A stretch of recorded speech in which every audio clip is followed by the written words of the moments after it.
Mi nombre es Claudina Zavala y desde el estudio de Trazo Visual acá en Lima les doy la bienvenida a un ciclo de conferencias o de conversatorio principalmente que tiene como protagonista principal al cronista Guamán Poma de Ayala. Este conversatorio va a estar dirigido por mi persona y también como invitado especial vamos a estar con el doctor Víctor Rafael Vélez Moro Montt. Entonces a este ciclo de conferencias le vamos a llamar, ¿qué le parece, profesor? Habla el caminante. Sí, claro, me parece una buena idea que rescatemos esa característica de Guamán Poma, que él fue un caminante buscando información y no se quedó callado, o sea, no se quedó solamente recogiendo información, sino que luego lo volcó en el manuscrito, ¿no? Me gusta esa idea. Vamos a empezar nuevos videos hablando quién es Guamán Poma. Profesor, ¿quién fue Guamán Poma para su época? Guamán Poma de Ayala fue un indígena letrado, medianamente letrado, que debido a las vicisitudes de su familia se enfrentó a la organización y al sistema virreinal con el deseo de hacer justicia. Y en ese intento de conseguir una solución para su caso, para su situación familiar, terminó legando al Perú futuro uno de los testimonios más valiosos que tenemos del mundo andino. Yo me imagino pleno siglo XVII, ¿no? No todos los indígenas eran letrados, ¿no? O sea, él, para que sea una indígena que escriba, porque, ¿no? Está escribiendo y está dibujando, o sea, ha tenido que ser de una casta muy alta, ¿no? Porque no creo que todos, quienes podían participar y tener acceso a esa información, ¿no? O escribir, ¿no? O sea, sobre ese punto acerca de cómo Guamán Poma se forma, se ha escrito muchísimo, ¿no? Hay varios autores que sostienen que tuvo lecturas muy enriquecedoras de los grandes escritores de la época de los siglos XVI y XVII. Mientras que otros autores sostienen más bien que la formación de Guamán Poma es una formación mediana, es decir, es una formación que se centra en dos aspectos centrales, ¿no? Su capacidad para poder escribir en castellano, pero en un nivel, diríamos, medio inferior. O sea, no es que domine el castellano, porque la crónica de Guamán Poma es una mezcla entre castellano y quechua. Entonces, eso demuestra de que Guamán Poma había palabras en castellano que no las sabía y por eso lo remarcaba en quechua, ¿no? Eso es por un lado. Entonces, tiene una media lengua, pero que permite escribir, y eso sí que lo aprendí. Y lo segundo es que está muy influenciado por los sermones religiosos cristianos, ¿no? Y eso se nota en la forma como dice las cosas. Los dice casi siempre como si fueran grandes oraciones o largas oraciones en donde se queja, señala los errores, señala la moraleja de lo que está sucediendo y vuelve a plantear otro tema.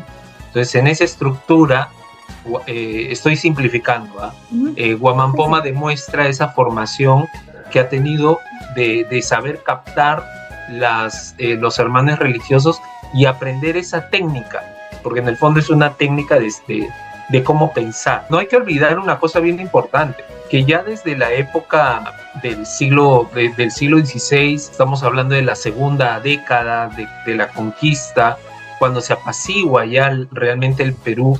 Después de la conquista, estamos hablando de 1550, 1560, y con mayor fuerza luego del tercer concilio limense en 1580, hay una política muy clara de que todos los indígenas aprendan el castellano, y eso se hace en las iglesias. No solamente se doctrina, sino también se enseñan las primeras palabras, ¿no? El abecedario y las primeras letras. Entonces, eso puede haber ayudado a este personaje a desarrollar esa habilidad frente a otros que realmente, como bien ha señalado, no lo tenían, porque no todos los indígenas han tenido la oportunidad de desarrollar la habilidad de la lectoescritura como lo hizo Guamán Poma. Yo me quedaba pensando en eso, ¿no? O sea, si él, porque él mismo lo señala que en sus escritos que él era de casta, ¿no? Entonces, por eso es lo que me atreví a pensar que como era de una clase privilegiada, entonces por eso él accedió a formarse, ¿no? A formarse, sí, ¿no? Y a tener acceso a esa educación privilegiada, digamos, ¿no? Sí, definitivamente Guamán Poma, al menos él mismo se dice que es descendiente, se considera y se mira a sí mismo como un descendiente de una etnia importante, ¿no? Los Ayahuahuánuco Yarovilcas.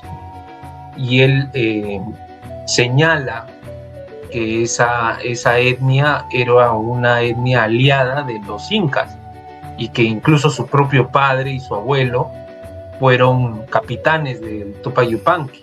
Por lo tanto, él reclama esa posición de privilegio que al parecer se le estaban negando en el Estado español, la corona le estaba negando, y que él insistía en que había que reconocerle ese linaje, porque además su madre era, según él señalaba, era descendiente de la panaca de Tupac Yupanqui, por lo tanto tenía sangre noble. Pero lo que descubrió Pereira hace bastantes años en un artículo es que Guamán Poma se desempeñaba más que nada como componedor de tierras, es decir, era el indígena intérprete que acompañaba al personaje que hacía la composición de tierra. Esto es más o menos 1580, 1590. Y entonces él era el que hablaba con las comunidades indígenas diciéndole, bueno, hasta dónde llegan tus linderos, qué tipo de linderos son, cuáles son los mojones. Por eso conoce mucho de este tema de los campos, ¿no? Y ese era, según este documento de Nelson Pereira, ese era el oficio que él desarrollaba a finales del siglo XVI. Le cuento, profesor, cuando estaba entregando uno de los calendarios a un amigo, me dijo, Claudina, ¿y por qué tienen dos apellidos indígenas, ¿no? Guamán Poma y el Ayala, me dice. Entonces yo un poco que lo explicaba, ¿no? Ya, el Ayala viene porque su padre, creo, o sea, un poco lo que conozco de la historia, su padre era muy amigo de un español que se apellida Ayala, entonces él adopta. Profesor, cuéntenos eso.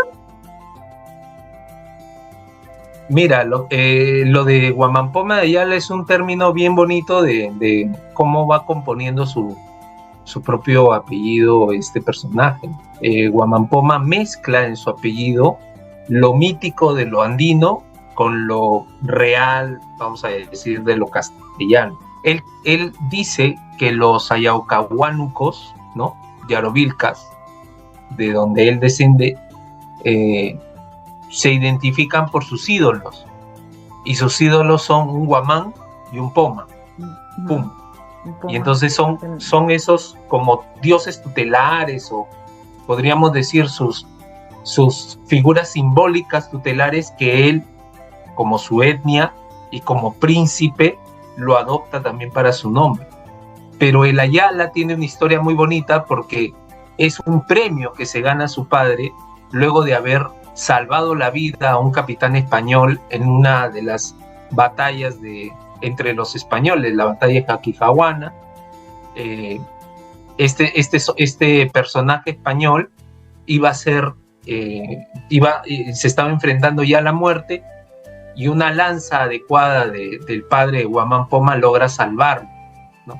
Y este español, en agradecimiento por esa acción temeraria que le devuelve la vida, le regala, ¿no?, al padre de Guamán Poma su apellido, y entonces para que lo lleve con honor. Entonces Felipe, Guamán Poma, finalmente dice, lo voy a incluir, ¿no?, dentro de mi apellido porque lo tengo que llevar como honor. Lo hemos conseguido, lo hemos ganado, porque nos enfrentamos nos enfrentamos en un momento difícil, y esa es la razón por la cual este apellido es un apellido que tiene la parte mítica del Guamán Poma y la parte española del Ayala. Es una historia bien simpática. Guamán Poma, he visto que tiene varios dibujos donde él se autorretrata, ¿no, profesor? Guamán Poma tiene 3 dibujos en donde él aparece representado. Y tienen que ver y esto es algo bien interesante, porque es la primera vez que en América, puede que sea temerario lo que voy a decir, pero es la primera vez que en América un indígena se representa a sí mismo como autor. Entonces, en las 3 escenas, que son las más importantes, él aparece realizando acciones de un autor. En una escena, Guamán Poma aparece vestido como un indígena españolizado y está preguntando, de ahí viene el título de la imagen, está preguntando a los descendientes de los nobles indígenas acerca de cómo era la vida en el mundo andino. La segunda escena es la famosa escena de Camina el autor. Claro, cuando él se representa, cuando se representa a sí mismo con su hijo, yendo en una mula atravesando los Andes, ¿no?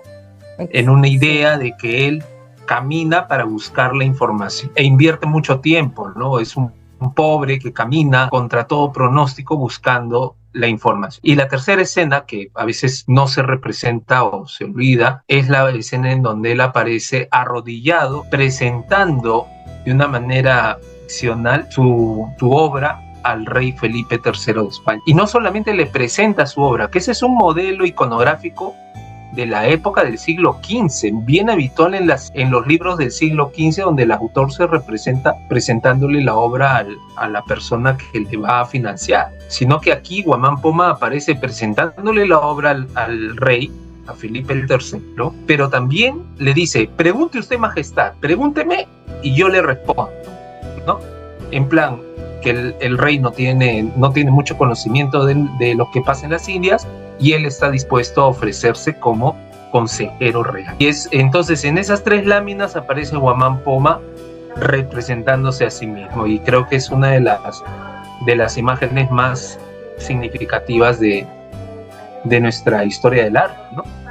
Profesor, muchas gracias por compartir con nosotros su sapiencia, ¿no? Su tiempo también, y esta dedicación que usted tiene por compartir, ¿no? O sea, cuando he hablado con usted, siempre muy a no quedarse con las cosas que uno a veces como académico, ¿no? En el mundo académico a veces uno se queda, ¿no? Sino que yo también estoy convencida de que lo que uno sabe un poquito más se puede compartir, ¿no? Y de verdad que le agradezco su tiempo, ¿no? De Adunia, con todo el equipo técnico, le agradecemos, profesor, que usted se haya dado ese tiempo de podernos apoyar. Siempre encantado de apoyar. Agradezco también a Adunia la oportunidad de haberme invitado, y a ti, Claudina, la simpatía de poder aprovechar lo poco que sé de Guamán Poma, y además compartir con nosotros, al menos compartir conmigo este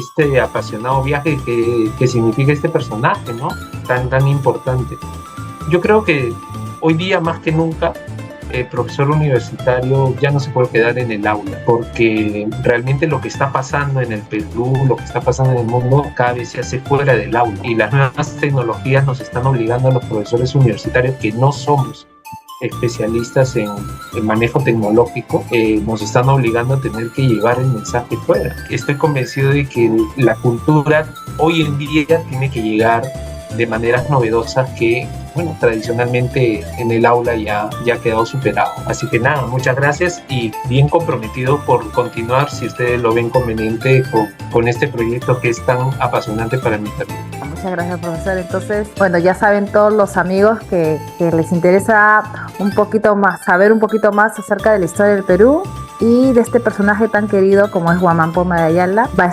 Vamos a estar 1 o 2 veces a la semana haciendo estos videos para todo el público que ame la historia del Perú y que también quiera saber un poquito más sobre este personaje. Adiós, profesor. Muchas gracias. Muchas gracias. Gracias a ti, gracias a todos. Ya nos vemos.